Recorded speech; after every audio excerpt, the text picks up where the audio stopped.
The iron chain rattled against the wooden post as Gwendolyn Oakley tried once more to reach the water bucket, her fingers trembling so violently from the cold that she could barely grasp the handle, and when she finally brought it to her cracked lips, she found it frozen solid again.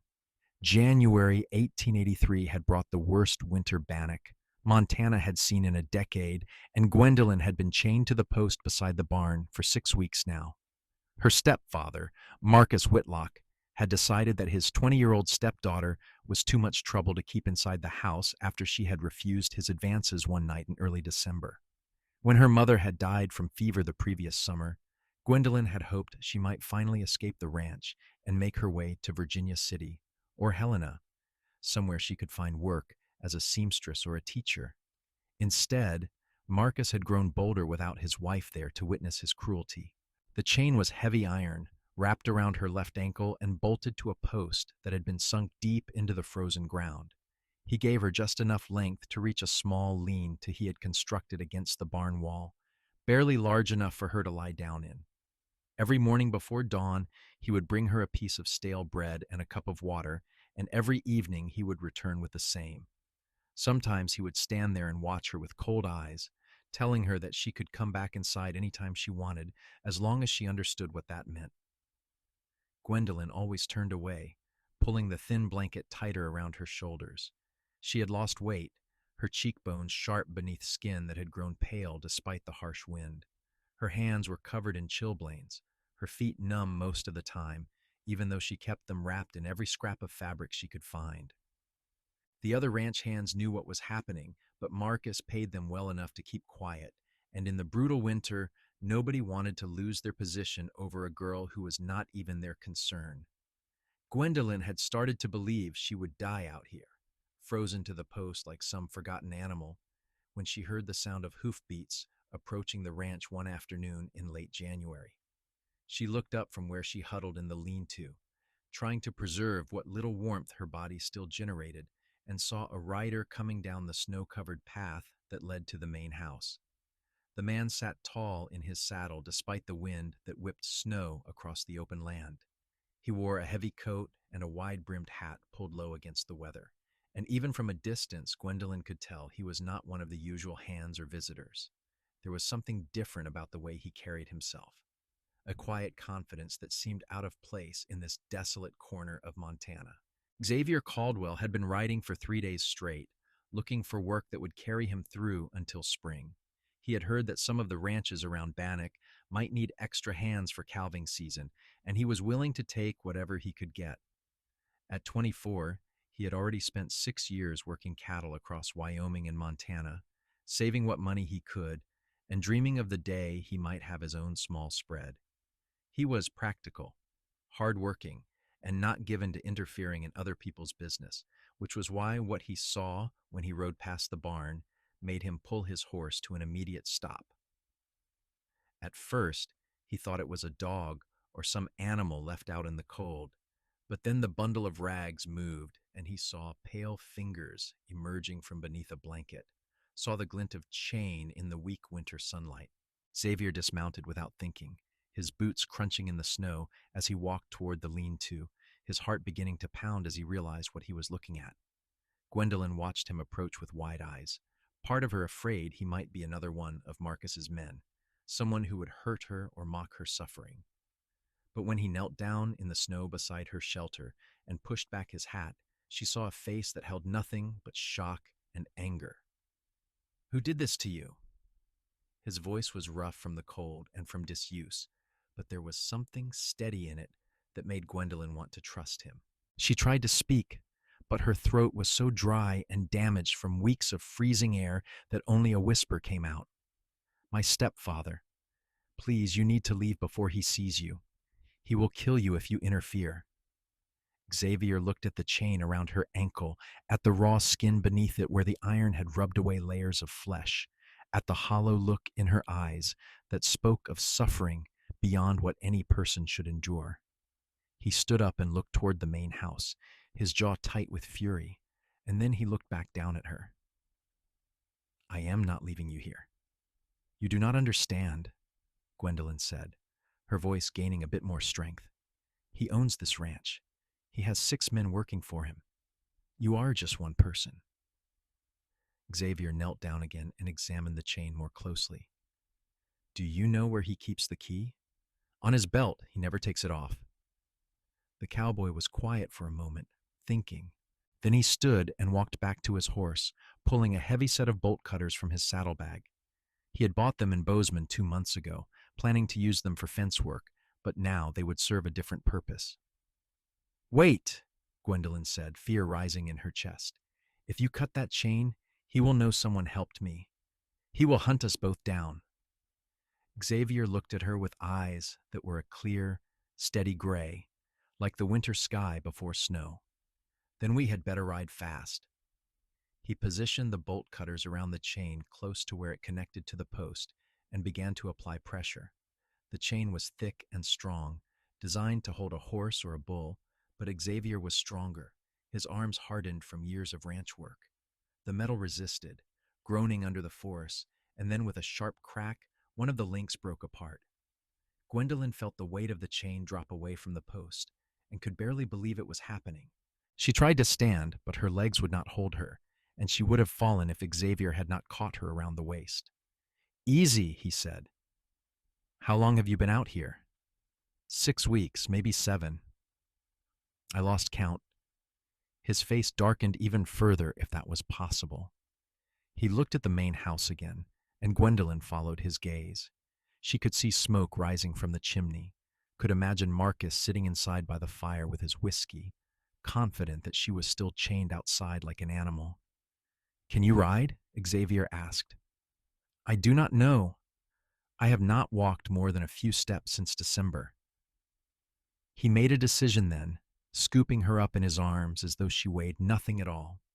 She still had the chain attached to her ankle, several feet of it dragging behind her, but there was no time to try to remove it now. He carried her to his horse, a sturdy bay gelding that shifted nervously as they approached. Easy, Red, Xavier murmured, and the horse settled. He lifted Gwendolyn into the saddle and then climbed up behind her, wrapping one arm around her waist to keep her steady. She was so thin he could feel every one of her ribs through the layers of ragged clothing. Hold on to the saddle horn, he told her, and she gripped it with both hands, her fingers so stiff they barely bent. Xavier turned the horse away from the barn and kicked him into a trot, heading back toward the road that led away from the ranch. They had made it perhaps 200 yards when the front door of the house slammed open and Marcus Whitlock came running out, still pulling on his coat. He saw them riding away, saw Gwendolyn on the horse, and his face twisted with rage. Stop, he bellowed. You bring her back here, you thieving son of a bitch! Xavier did not even turn around. He urged Red into a gallop, and the horse responded immediately, his hooves throwing up clouds of snow as they raced away from the ranch. Behind them, Marcus was screaming orders to his men, and within moments, Gwendolyn could hear other horses being saddled and brought out. They are coming after us, she said, her voice shaking. I know. Xavier leaned forward in the saddle, asking Red for more speed. The horse was tired from 3 days of travel, but he gave everything he had, stretching out into a full run across the snow-covered landscape. The land around Bannock was open and exposed, rolling hills covered in sagebrush and snow with few places to hide. Xavier knew their only chance was to make it to the mountains to the south, where the terrain would slow down their pursuers and give them places to lose the trail. It was at least 10 miles to the foothills, and Red was already breathing hard. Gwendolyn turned her head slightly and saw 5 riders behind them, dark shapes against the white snow, gaining ground. Marcus was in the lead, his face visible even at this distance, contorted with fury. She had seen that expression before, usually right before he struck her or locked her in the root cellar for days at a time. He will not give up, she said. He is too proud. He will chase us all the way to Canada if he has to. Xavier did not answer, focused entirely on the terrain ahead. The snow was deep in places, and Red had to work hard to push through it, his sides heaving with effort. They passed an abandoned line shack, a small creek frozen solid, a stand of cottonwoods stripped bare by winter. The mountains grew closer but not fast enough. One of Marcus's men fired a rifle, the shot echoing across the open land. The bullet went wide, but it was close enough that Xavier felt Gwendolyn flinch in his arms. "Stay low," he said, pushing her head down against the horse's neck. He drew his own pistol from his holster, a Colt Peacemaker that he had carried for 3 years and had hoped never to fire at another human being. But he would do what he had to do to protect the woman in his arms, this stranger he had known for less than an hour, but who had already changed the entire course of his life.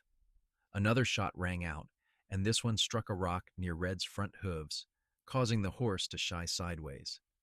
Xavier kept his seat and got the animal back under control, but they had lost precious seconds.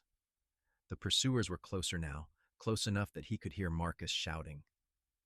"You are a dead man, Cowboy. You hear me? Dead! And I am going to chain her up again and leave her out there until spring." Something cold and hard settled in Xavier's chest. He twisted in the saddle and fired 2 quick shots back at the pursuers, not aiming to kill but to slow them down. One of the horses reared, throwing its rider, and the others had to pull up to avoid running him over. It bought them another minute, maybe 2. The foothills were close now, the ground beginning to rise beneath Red's hooves. Xavier could see a narrow canyon cutting into the mountains, dense with pine trees and rock formations that would provide cover. If they could make it there, they had a chance. Red was stumbling with exhaustion, his breathing ragged and labored. Foam flew from his mouth, and his coat was dark with sweat despite the freezing temperature. Xavier knew he was asking too much of the horse, but there was no choice. He leaned forward and spoke into Red's ear, words of encouragement and promise, and the horse found one last reserve of strength and pushed forward. They entered the canyon just as Marcus and his men reached the base of the foothills. Xavier immediately turned Red off the main path and into the trees, weaving between ponderosa pines and Douglas firs, following a deer trail that wound deeper into the mountains. The trees grew thicker here, their branches heavy with snow, creating a canopy that blocked out much of the daylight. Behind them, he could hear the men arguing about which way they had gone. Marcus was insisting they split up to cover more ground, but one of the hands was pointing out that they did not know this country and could easily get lost or ambushed. Xavier kept riding, pushing deeper into the wilderness. Gwendolyn had gone silent in his arms, and he could feel her shivering violently despite being pressed against him. He needed to get her warm and dry, needed to tend to her injuries, but first he had to make sure they were not being followed. After another 30 minutes of riding, he found what he was looking for, a small cave, barely large enough for a horse and 2 people, hidden behind a fallen log and a curtain of ice where water had frozen while dripping down the rock face. He dismounted and helped Gwendolyn down, and this time her legs held her weight, though barely.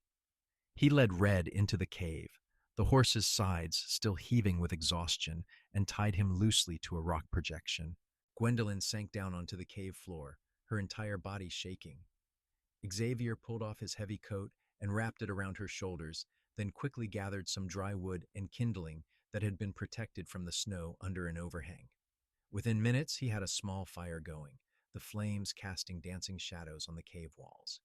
He knelt beside Gwendolyn and gently lifted her foot to examine the chain. The iron had cut deep into her ankle, the skin raw and infected. She winced when he touched it, biting her lip to keep from crying out. "I need to get this off you," he said. "And then I need to clean these wounds." She nodded, not trusting herself to speak. Xavier pulled out the bolt cutters again and carefully positioned them around a link close to the cuff that encircled her ankle. This was more delicate work than breaking the chain from the post, because he did not want to hurt her any worse than she had already been hurt. He applied steady pressure, and after a few moments, the link broke. He carefully unwound the chain from her ankle and set it aside, then pulled out his canteen and a clean handkerchief from his saddlebag. "This is going to hurt," he warned her. "It already hurts," she replied, her voice barely above a whisper. He cleaned the wounds as gently as he could, washing away dried blood and dirt, and Gwendolyn gripped the edge of his coat so hard her knuckles turned white. When he was finished, He tore strips from his spare shirt and wrapped them around her ankle as a bandage. You need a doctor, he said. We cannot go back to Bannock. Marcus will be watching the town. I know. Xavier sat back on his heels and looked at her properly for the first time since they had stopped running. Even in the firelight, even with her face thin and worn from suffering, he could see that she was beautiful. Her hair was a dark auburn, tangled and dirty, but still catching the light like copper. Her eyes were green, the color of new leaves in spring, and they held a strength that had somehow survived everything she had been through. What is your name? He asked. Gwendolyn Oakley. Gwen. Xavier Caldwell. He held out his hand, and after a moment she took it. Her grip was weak but steady. Thank you, she said, for not leaving me there, for risking your life. Xavier shook his head. I was not going to leave you chained up like an animal. No one deserves that. They sat in silence for a few moments, listening to the fire crackle and Red's breathing gradually slow to normal. Outside the cave, the wind picked up, howling through the canyon and rattling the branches of the trees. Do you think they are still looking for us? Gwendolyn asked. Marcus will not give up easy, but his men will not want to stay out in this cold once it gets dark. My guess is they will go back to the ranch and wait until morning to continue searching. That gives us a head start. Where can we go? Xavier considered the question. There is a town called Dillon about 40 miles south of here. It is big enough that we can disappear for a while, maybe find you a doctor and get you proper clothes and food. After that, I am not sure. Gwendolyn pulled his coat tighter around her shoulders. I do not have any money. Everything I owned Marcus took from me after my mother died. Do not worry about money right now. We will figure it out. She looked at him with those green eyes, trying to understand why this stranger would help her without expecting anything in return. In her experience, men always wanted something. Her stepfather had wanted her submission, wanted to break her will and her spirit. The ranch hands had wanted to look the other way and keep collecting their wages. Even her own father, before he died when she was 10, had been a distant figure who saw her more as a future bargaining chip for a good marriage than as a person in her own right. But Xavier Caldwell was looking at her with nothing but concern and a quiet determination that made something in her chest loosen just a little. Why are you helping me? She asked. He was quiet for a long moment, feeding another stick into the fire. Because it is the right thing to do, and because nobody should have to suffer the way you have been suffering. It was such a simple answer, and yet it meant everything. Gwendolyn felt tears beginning to sting her eyes, the first tears she had allowed herself since the day Marcus chained her to the post. She had been so focused on surviving, on enduring each frozen day and night, that she had not let herself feel the full weight of what was happening to her. Now, sitting in the warmth and relative safety of the cave, the reality of it all came crashing down. Xavier saw the tears and moved closer, not touching her but near enough that she could feel his presence like an anchor. You are safe now, he said quietly. I promise you I will not let him hurt you again. She wanted to believe him, but she had learned not to trust promises. Still, something about the way he said it, the steadiness in his voice, made her think that maybe, just maybe, he meant it.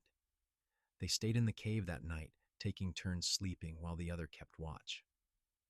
Xavier gave Gwendolyn the warmest spot near the fire and made do with a thin blanket for himself. Red dozed, standing up, his exhaustion evident in every line of his body. Gwendolyn slept fitfully, waking every hour or so with nightmares of Marcus standing over her, the chain rattling in his hands. Each time she woke, she would see Xavier sitting by the fire, his rifle across his knees, and she would remember that she was no longer alone. When dawn broke, they ate a sparse breakfast of hardtack and dried beef from Xavier's supplies, and then they prepared to ride again.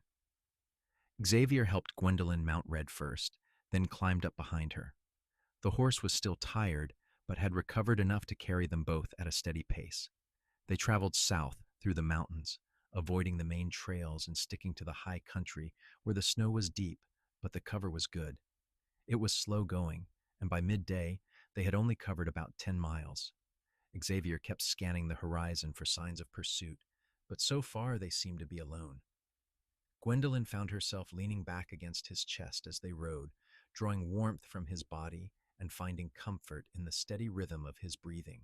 She had not been this close to another person since her mother died, and certainly never to a man who made her feel safe rather than afraid. "Tell me about yourself," Xavier said after they had been riding for several hours. "Where did you grow up?" Gwendolyn was surprised by the question. "Why do you want to know?" "Because we have a long ride ahead of us, and I would like to know who I am riding with." She thought about it for a moment, then began to speak. "I was born in Ohio. My father moved us out west when I was 8, looking for gold like everyone else. He found a little bit of it, enough to buy some land near Virginia City. He died when I was 10, kicked by a horse. My mother remarried 2 years later, to Marcus. That was the worst decision she ever made." "What happened to her?" "Fever last summer. She had been sick for weeks, and Marcus would not pay for a doctor, said it was a waste of money. By the time I convinced him to get help, it was too late." Xavier felt anger burning in his chest again. "And then he started keeping you outside?" "Not right away. At first, he just became more demanding. Wanted me to do all the cooking and cleaning, to take care of the chickens in the garden. But then, one night in December, he came to my room drunk. He said I owed him, that he had taken care of me and my mother for 8 years, and now it was time for me to pay him back." She paused, her voice dropping to almost a whisper. "I hit him with a cast iron pan and ran. He caught me before I could get off the ranch, and that was when he chained me up. Said I could stay out there until I learned to be grateful." Xavier did not say anything, but his arm tightened slightly around her waist, a wordless gesture of support. Gwendolyn took a shaky breath and continued. "The worst part was not the cold, though that was terrible. It was the loneliness, the certainty that I would die out there and nobody would care. The ranch hands would walk past me every day like I was invisible. Marcus would bring me food and water just to prove he could, that he had that power over me. I started to think that maybe I deserved it somehow, that I had done something wrong." "You did not deserve any of it," Xavier said firmly. "What he did to you was evil, plain and simple. And those men who walked past you every day, they are cowards." Gwendolyn felt something shift inside her, a tiny crack in the wall of shame and self-doubt that Marcus had built around her heart. "What about you?" she asked. "Tell me your story." Xavier was quiet for a moment, watching the landscape roll past. "Not much to tell. I grew up in Wyoming on a small ranch. My father taught me everything about cattle and horses, and when he died 5 years ago, my brother took over the ranch. He made it clear there was not room for both of us, so I took my share of the inheritance and set out on my own. I have been working ranches across Wyoming and Montana ever since, saving money for the day I can buy my own place." "Do you have other family?" "A sister, married and living in Cheyenne. We write letters sometimes, but we are not close." "So you are alone, too." Xavier considered that. "I suppose I am. I never thought of it that way." They rode in silence for a while, each lost in their own thoughts. The sun was beginning to set, painting the snow-covered mountains in shades of orange and pink, and Xavier knew they would need to find shelter again soon. They camped that night in a grove of aspens, building a small fire and sharing another meager meal. Gwendolyn's ankle was swollen and painful, and Xavier could see that she was trying hard not to show how much she was hurting. He found some willow bark and made a tea from it, which he insisted she drink despite the bitter taste. "It will help with the pain and the swelling," he explained. She drank it without complaint, then wrapped herself in both blankets while Xavier took first watch. The temperature dropped as the night wore on, and she found herself drifting in and out of sleep, always aware of him sitting nearby, keeping her safe. On the third day, they finally reached the outskirts of Dillon. It was a busy town, grown up around the railroad, and the mining operations in the nearby hills. Xavier rode in cautiously, his eyes scanning the streets for any sign of Marcus or his men, but he saw only strangers going about their business. He found a small boarding house on the edge of town, run by a widow named Mrs. Patterson, who agreed to rent them 2 rooms and asked no questions about why a young woman looked half-starved and wore bandages around her ankle. Xavier paid for a week in advance, using a significant portion of his savings, and then took Gwendolyn to see the town doctor. Dr. Samuel Harrison was in his 60s, with kind eyes and gentle hands. He examined Gwendolyn's ankle and the other injuries she had sustained during her time chained outside, his face growing increasingly grave. "You are lucky to be alive," he said bluntly. "Another few weeks, and you would have lost this foot to frostbite or infection. As it is, you are going to have some permanent scarring, and it will probably hurt when the weather changes for the rest of your life." Gwendolyn just nodded. She had expected as much. Dr. Harrison cleaned and redressed her wounds, gave her some salve for the chilblains on her hands, and prescribed rest and good food. "You are severely malnourished," he told her. "Your body needs time to recover." Xavier paid the doctor and then took Gwendolyn to the general store, where he bought her new clothes, proper boots, a warm coat, and a hat. The shopkeeper's wife helped her change in the back room, and when Gwendolyn emerged wearing a simple blue dress and a heavy woolen coat, Xavier barely recognized her. She looked like a different person, still thin and pale, but no longer like a ghost. Her hair had been brushed and pinned up, and there was a faint hint of color in her cheeks. She caught him staring and looked down, suddenly self-conscious. "Thank you," she said quietly. "For everything. I do not know how I will ever repay you." Xavier shook his head. "You do not owe me anything." They walked back to the boarding house in silence, both of them acutely aware that something had changed between them. It was no longer just about rescue and survival. It was something more, something neither of them was quite ready to name. Over the next week, Gwendolyn slowly began to recover. Mrs. Patterson turned out to be an excellent cook, and she took it as a personal challenge to put some meat back on Gwendolyn's bones. Xavier found work at a nearby ranch, doing odd jobs and repairs, which gave him enough money to pay for their rooms and food. In the evenings, he and Gwendolyn would sit in the boarding house parlor and talk. She told him about her childhood, about her dreams of becoming a teacher, about the books she loved to read, and the places she wanted to see. He told her about his years on the trail, about the beauty of the open range and the satisfaction of working with horses, about his hope of one day having a small ranch where he could raise cattle and maybe a family. As the days passed, Xavier found himself thinking about Gwendolyn more and more. He would catch himself watching her when she was not looking, noticing the way she smiled when Mrs. Patterson told a funny story, the way she would absently tuck a strand of hair behind her ear when she was reading, the quiet strength that was beginning to return to her eyes. He had never felt this way about anyone before, this overwhelming need to protect and cherish and simply be near another person.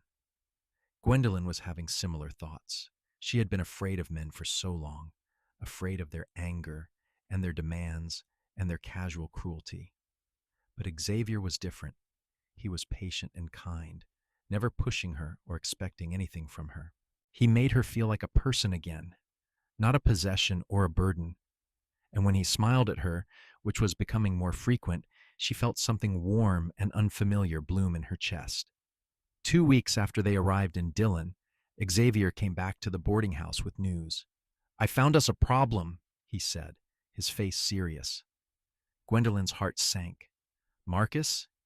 His men have been asking around town.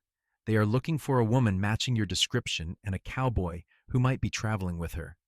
They have not come to the boarding house yet, but it is only a matter of time." Gwendolyn felt the fear come rushing back, cold and sharp. "We need to leave." "I know. I have been making plans." He sat down across from her in the parlor, his voice low so Mrs. Patterson would not overhear. "I have enough money saved to get us on the train to Butte. From there we can go to Missoula or even Seattle if we need to, somewhere far enough away that Marcus cannot find us. But what about your plans to buy a ranch? You have been saving for years. Xavier looked at her steadily. Some things are more important than plans. She felt tears prick her eyes again. You barely know me. Why are you willing to give up everything for someone you just met? He reached across the small table and took her hand, his calloused fingers warm against her skin. Because in the 2 weeks I have known you, you have become more important to me than anything else. I know it is fast, and I know we have not talked about it, but I need you to know how I feel. Gwendolyn looked down at their joined hands, her heart racing. I am afraid, she whispered. I am afraid to trust this, to trust you. Not because you have done anything wrong, but because everything I have ever trusted has been taken away from me. I understand, Xavier said, and I am not asking you to make any promises or decisions right now. I am just asking you to let me keep you safe, to let me stand between you and Marcus Whitlock until you are strong enough to stand on your own. She looked up at him then, into those steady gray eyes that had become so familiar, and she made a choice. What if I do not want to stand on my own? What if I want to stand beside you instead? Xavier felt his breath catch in his throat. Are you saying what I think you are saying? I am saying that I have feelings for you too. I am saying that when I think about the future, I do not want to imagine it without you in it. I am saying that I trust you, even though that terrifies me. He stood up and pulled her to her feet, and for a moment, they just stood there, inches apart, both of them trembling with emotion. Then Xavier cupped her face in his hands and kissed her, gentle and careful, as though she was something precious that might break. Gwendolyn kissed him back, her hands gripping the front of his shirt, and felt something inside her finally begin to heal. This was nothing like the rough demands she had endured from Marcus. This was tenderness and respect, and something that felt remarkably like love. When they finally pulled apart, both of them were breathing hard. Xavier rested his forehead against hers and said, We will leave tomorrow, and wherever we go, whatever happens, we face it together. Agreed? Agreed, Gwendolyn whispered. But fate had other plans. That night, while they were packing their few belongings and preparing to catch the morning train, Marcus Whitlock and 3 of his men rode into Dillon. They had been searching every town between Bannock and Butte, offering money for information, and someone had finally talked. They knew about the boarding house, knew about the cowboy, and the young woman who matched Gwendolyn's description. Xavier heard the horses before he saw them, recognized the purposeful way they were moving through the dark streets.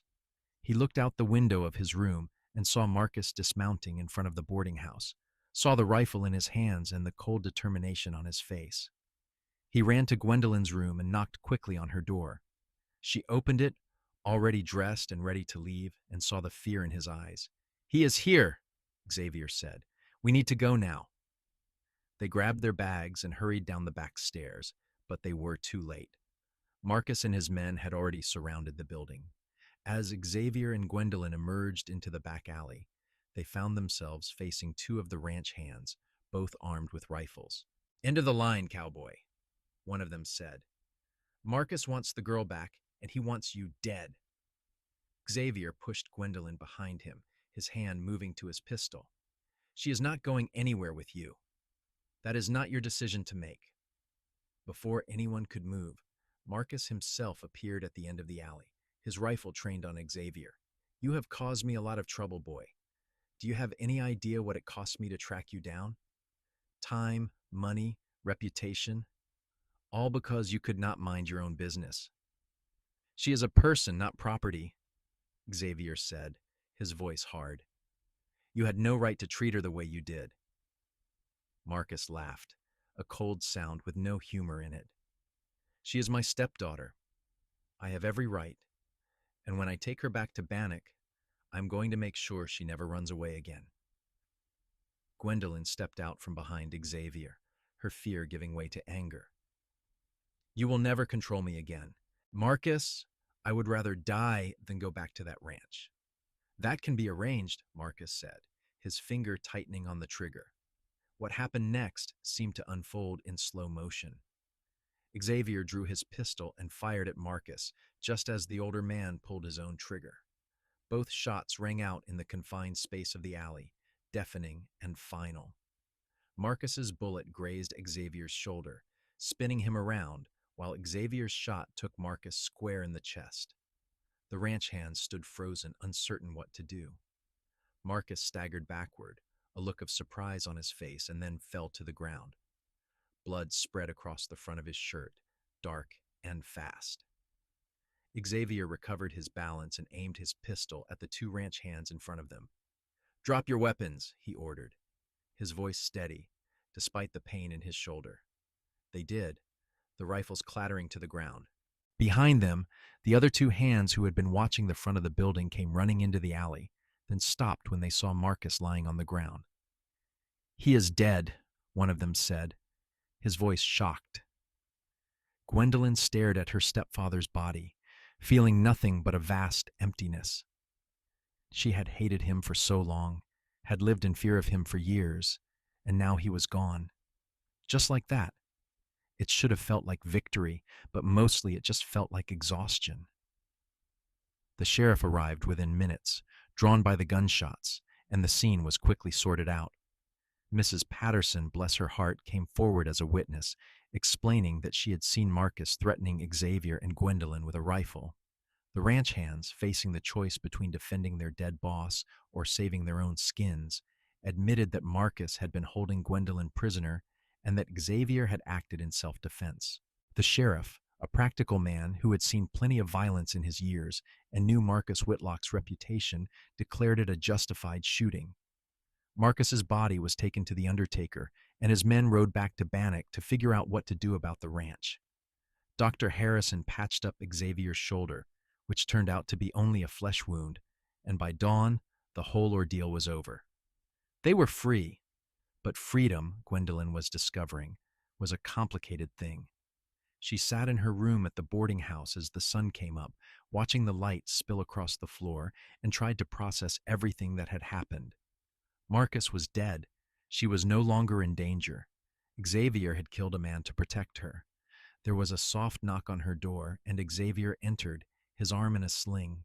He looked tired and shaken, and she knew that taking a life, even in self-defense, had cost him something. "Are you all right?" she asked. He sat down on the chair by the window, moving carefully because of his injured shoulder. "I have never killed anyone before. I always hoped I never would. I am sorry. This is all because of me." "No," Xavier said firmly. "This is because of Marcus and his cruelty. You did nothing wrong." They sat in silence for a while, both of them processing the night's events. Finally, Gwendolyn said, "What do we do now?" Xavier looked at her, and despite everything, there was hope in his eyes. "We do what we planned. We leave here and start over somewhere new. Unless you have changed your mind about wanting me in your future." Gwendolyn crossed the room and sat down on the floor beside his chair, resting her head against his knee. "I have not changed my mind. I meant what I said. I want to face the future with you." He reached down with his good hand and stroked her hair, feeling the tension in his chest begin to ease. "Then that is what we will do." 3 days later, they boarded a train to Missoula. As the countryside rolled past the windows, green and gold in the late winter sun, Gwendolyn felt like she was watching her old life disappear behind her. Everything that had happened in Bannock, all the pain and fear and suffering, was becoming smaller with every mile. Xavier sat beside her, his shoulder healing well, and held her hand. They had talked at length about what they wanted to do next, and they had made a plan. Missoula was growing fast, full of opportunities for people willing to work hard. Xavier could find employment at one of the ranches, or maybe in town, and Gwendolyn could pursue her dream of teaching. They would save money together, build a life together, and eventually, if things went the way they both hoped, they would marry and start a family. "Are you nervous?" Xavier asked as the train pulled into the Missoula station.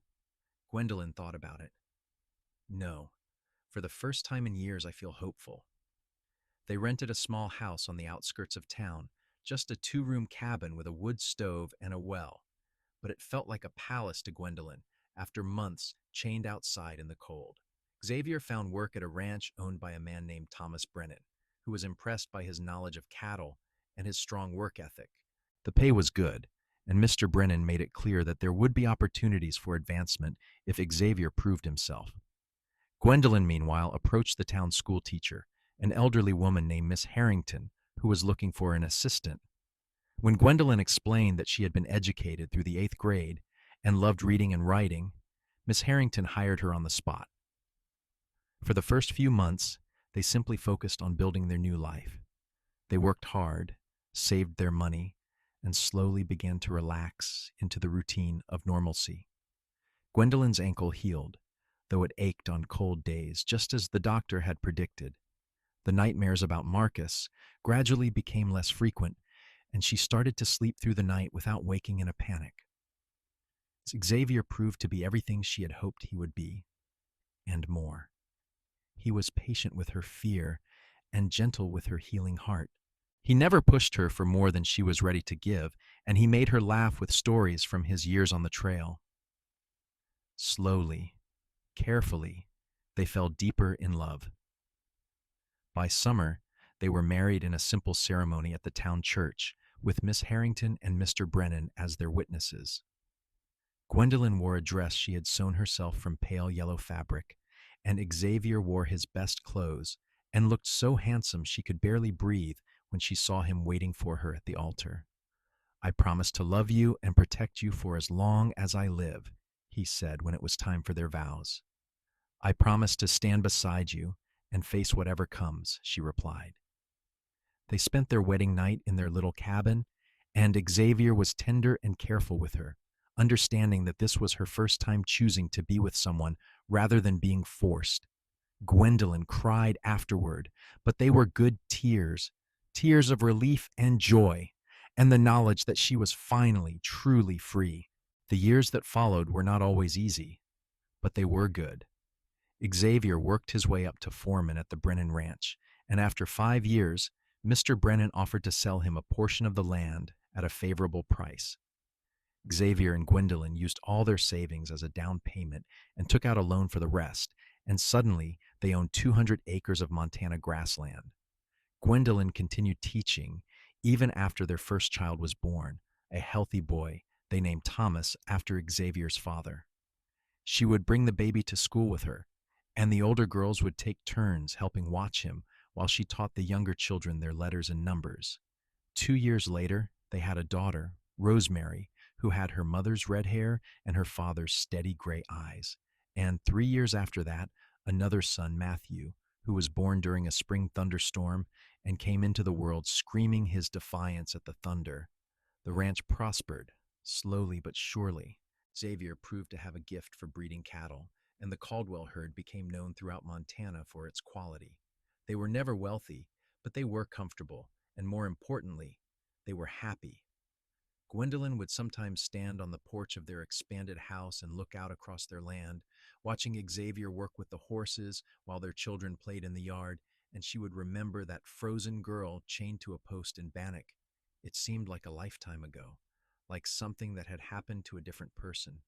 But she knew it was real, knew that every moment of happiness she experienced now was built on the foundation of that suffering and the courage it took to survive it. Xavier would find her like that sometimes, lost in thought, and he would come stand beside her and put his arm around her waist. "What are you thinking about?" he would ask.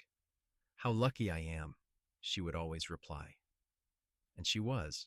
Lucky to have survived, lucky to have been found by a man with a good heart, lucky to have built a life full of love and purpose.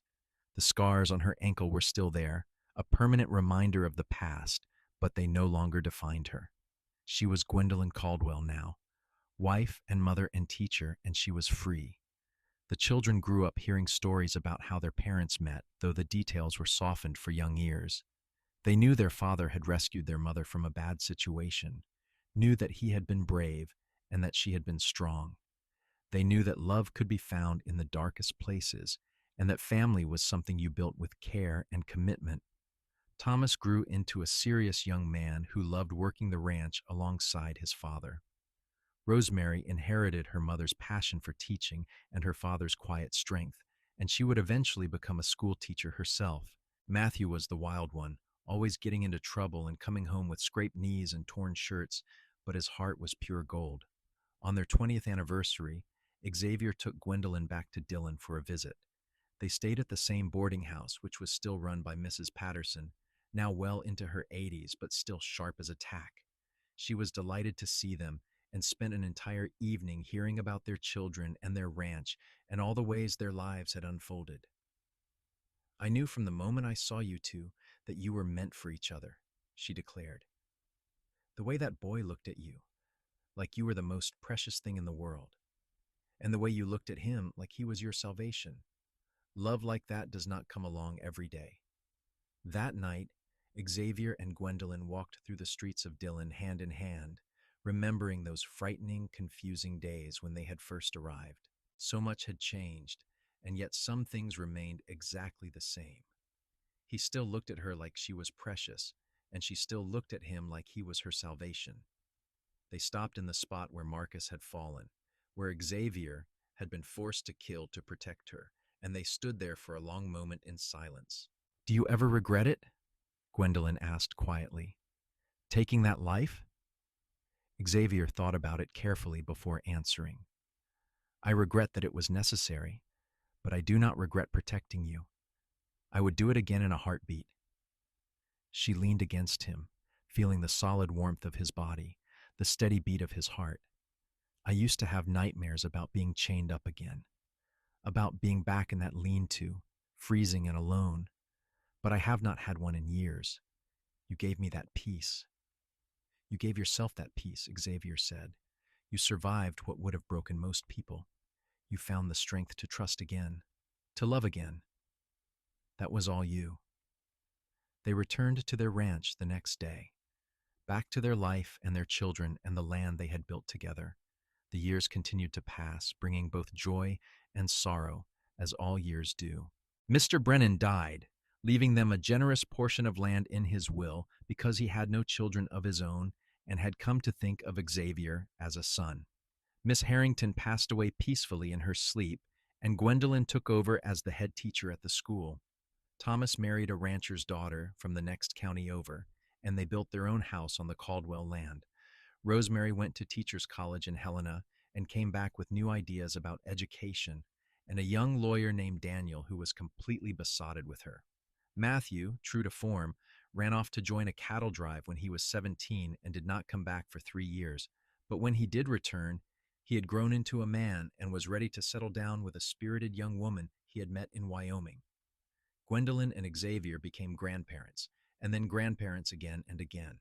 Their house was always full of noise and laughter, children running through the rooms and babies being passed from one set of arms to another. On Sunday afternoons, the whole family would gather for dinner, 3 generations sitting around tables that had been pushed together to accommodate everyone. These were the moments that Gwendolyn treasured most. Looking around at all these people, all this life that had sprung from that terrible winter day when she had been chained outside and Xavier had ridden past, she was overwhelmed with gratitude. She had not just survived, she had thrived. She had built something beautiful out of ashes and pain. On their 40th anniversary, their children threw them a party. Half the town showed up, a testament to the respect and affection that Xavier and Gwendolyn had earned over the decades. There were speeches and toasts, food and music, and dancing under strings of lanterns as the sun set over the mountains. Late in the evening, when most of the guests had gone home and only family remained, Thomas stood up to make a toast.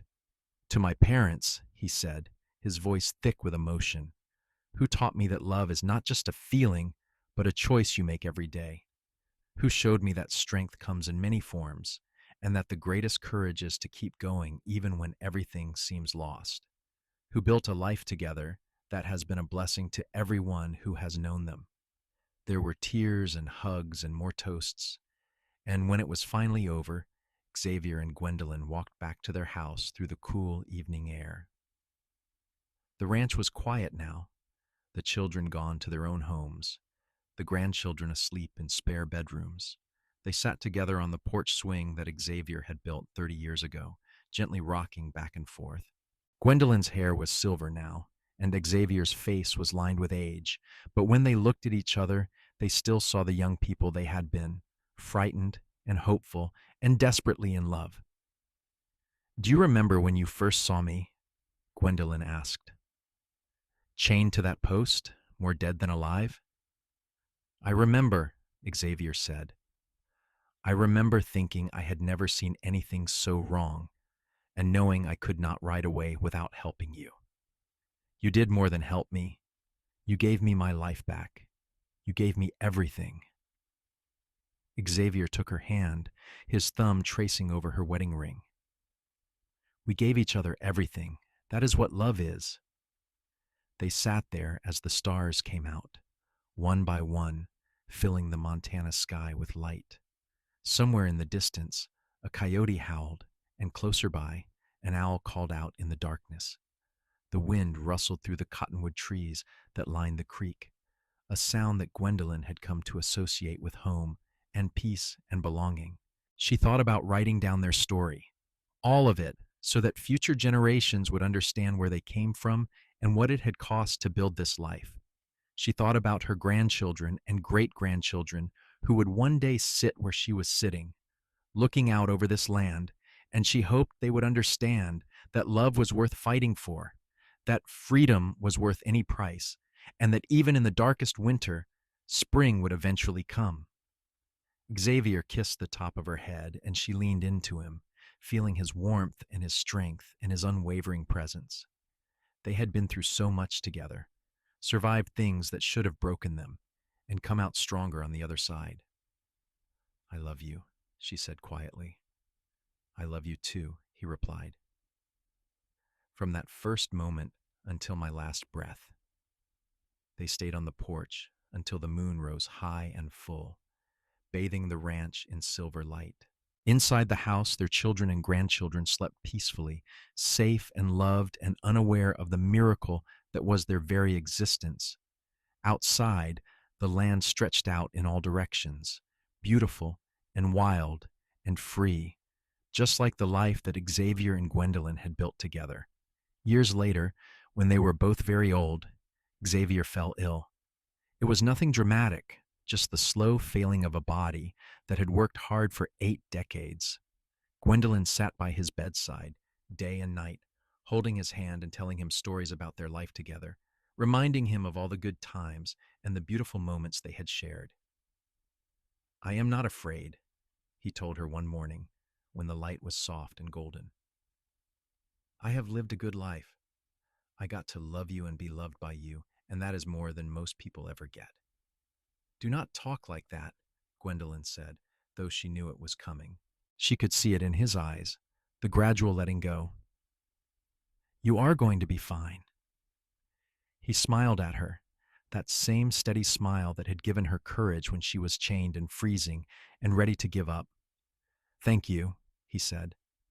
"For what?" "For letting me love you. For trusting me when trust was the hardest thing in the world. For building this life with me." Gwendolyn felt tears streaming down her face. "I should be thanking you. You saved my life." "We saved each other," Xavier said.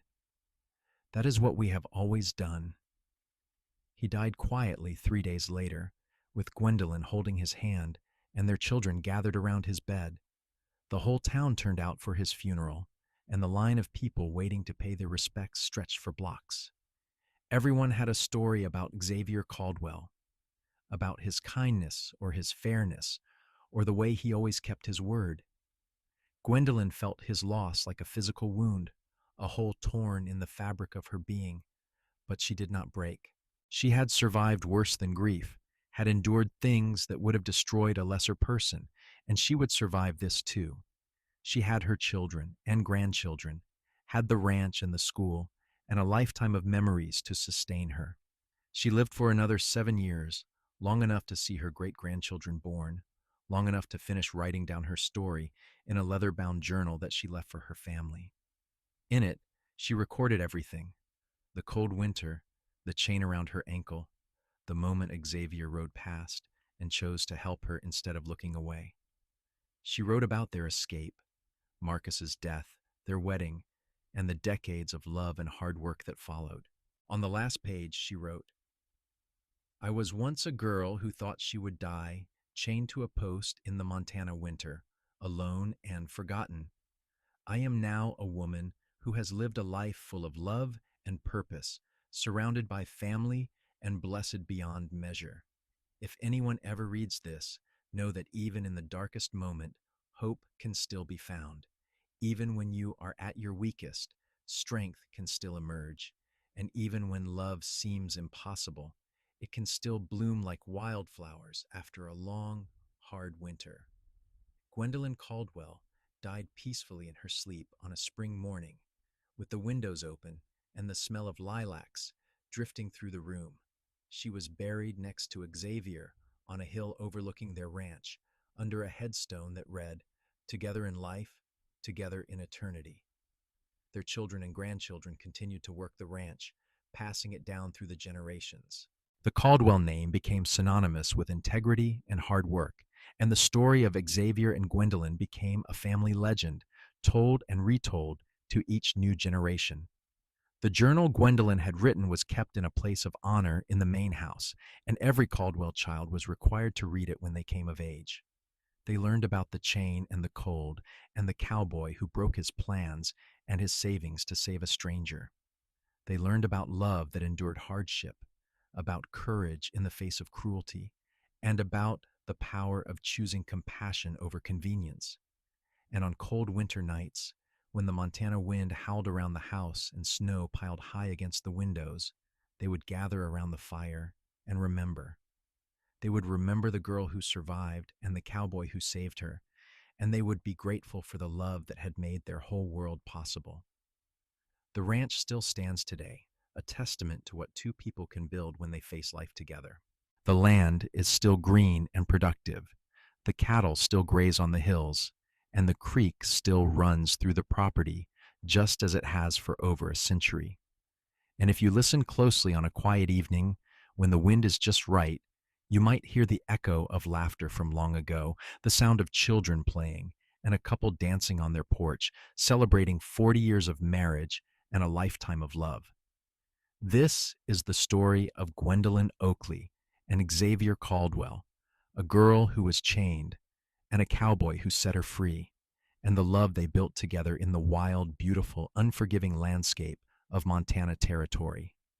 It is a story of survival and sacrifice, of courage and compassion, and above all, of the enduring power of love to transform even the most broken heart into something whole and beautiful and strong.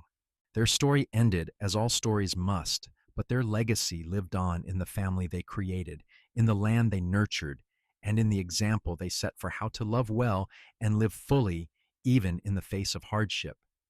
They proved that sometimes the worst moments of our lives can lead to the best ones. That tragedy can give way to triumph, and that winter, no matter how long and dark, will always eventually give way to spring.